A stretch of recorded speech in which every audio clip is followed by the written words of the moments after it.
Denison Dam Fishing, 5 fly fishing tips. So this round, just going to talk about some things that we picked up this last round. We went up to Denison Dam early morning Saturday.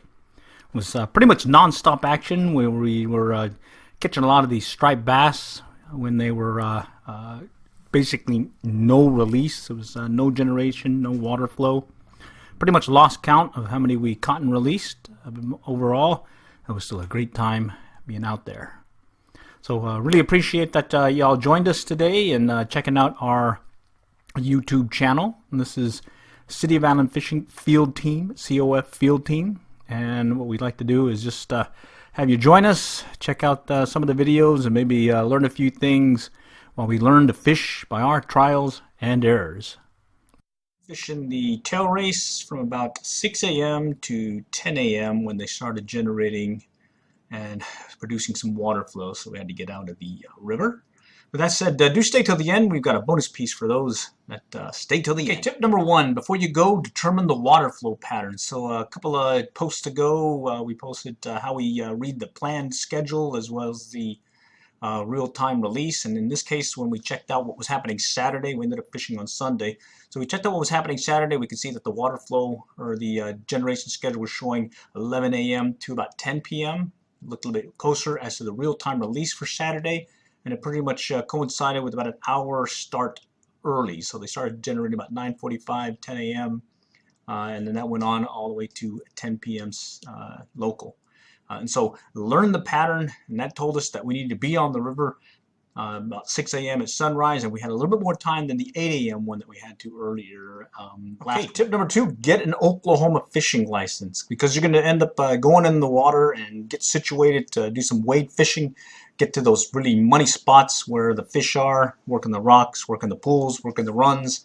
Definitely want to have that Oklahoma fishing license, therefore you don't have to worry about being in the water and worrying about getting ticketed by the game warden, because you can stay on the bank at the Texas with a Texas fishing license from the dam all the way to Shawnee Creek or the Spillway Creek.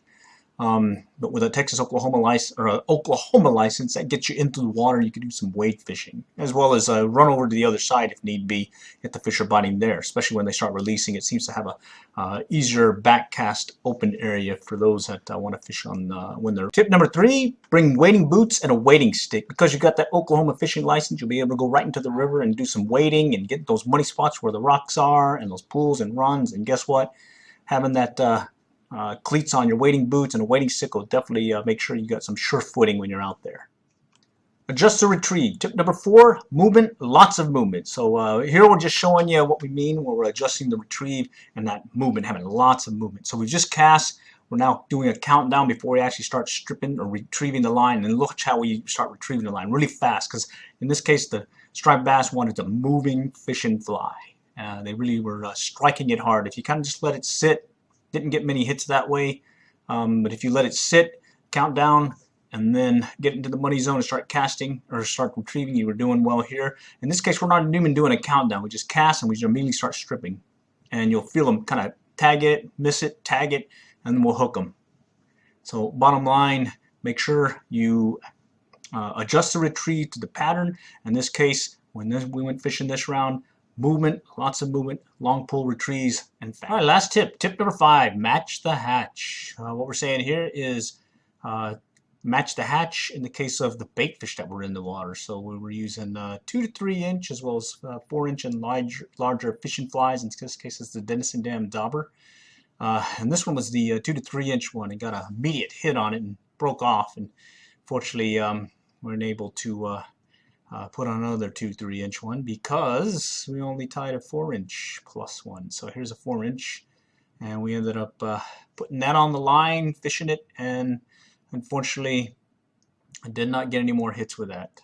We did feel them kind of tagging at it, but not any big hits like we did with that first one. But overall, it was the size that mattered, 2 to 3 inch. Color, as long as they had white, they seemed to be striking, and so pink, blue, chartreuse, olive, they all were getting hits, as well as even some topwater hits on a popper. One individual, another fly fisher on the river that was fishing with us. Bottom line is good time. All right, so thanks for sticking around for the bonus, the Denison Dam Dauber giveaway. So what we'll do here is that fishing fly that got the nice hit at the onset of the trip. We're going to tie it in a pink and white in a 2 to 3 inch size. So hopefully that'll get you a nice bite or two if you decide to hit Denison Dam and maybe get a bruiser. All right, so leave a comment in this video. U.S. mailing address, valid email, and then we'll randomly pick a winner next Monday. So good luck.